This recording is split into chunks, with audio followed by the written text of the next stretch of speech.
लेकर भी बात, आप ही चुनाव लड़ने की बात चलिए, कहाँ से लड़ेंगे, क्या स्ट्रेटेजी रहेगी?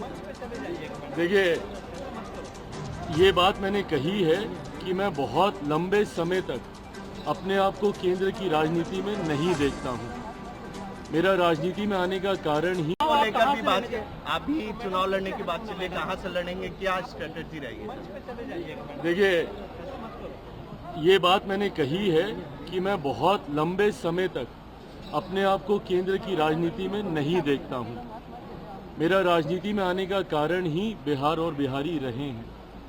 ऐसे में मेरी इच्छा है कि मैं जिस सोच के साथ राजनीति में आया हूँ, मेरा एक अपना विजन भी है, बिहार फर्स्ट, बिहारी फर्स्ट। ऐसे में मैं चाहता हूँ कि मेरा राज्य बिहार विकसित राज्यों की श्रेणी में बराबरी पर आकर खड़ा हो। जो तीसरी बार का सांसद बनने के बाद मुझे एहसास हो रहा है कि दिल्ली में रह के शायद नहीं संभव होगा। ऐसे में ये इच्छा मैंने पार्टी के समक्ष रखी थी कि अब मैं जल्द बिहार वापस जाना चाहता हूँ।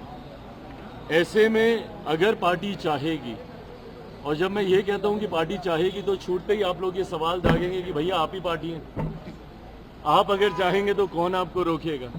हकीकत भी है, गलत नहीं है ये। पर जब मैं कहता हूं कि अगर पार्टी चाहेगी, इसका मतलब ये है कि पार्टी इवैल्यूएट कर रही है इस बात को कि क्या मेरे चुनाव अभी लड़ने से पार्टी को फायदा होगा। क्योंकि कई बार जब राष्ट्रीय स्तर के नेता प्रदेश का चुनाव लड़ते हैं तो चुनाव में भी आपको मजबूती मिलती है। भारतीय जनता पार्टी ने कई बार इसका प्रयोग किया है जब उन्होंने अपने सांसदों को चुनाव में उतारा, जिसका उनको स्थानीय स्तर पर विधानसभा के चुनाव में फायदा हुआ, और ये होता है। तो अगर मेरे चुनाव लड़ने से मेरी पार्टी को मजबूती मिलती है, एज एन मेरा स्ट्राइक रेट बेटर होता है। लोकसभा में हम लोग का 100% स्ट्राइक रेट था। मैं चाहूंगा कि विधानसभा में भी मैं जितनी सीटों पे भी लड़ूं, पर मेरा स्ट्राइक रेट बेटर हो। तो अगर मेरा स्ट्राइक रेट मेरे लड़ने से और मेरे गठबंधन का प्रदर्शन अगर इससे बेहतर होता है, जो कि चर्चा में लग रहा है, तो मैं जरूर लड़ूंगा।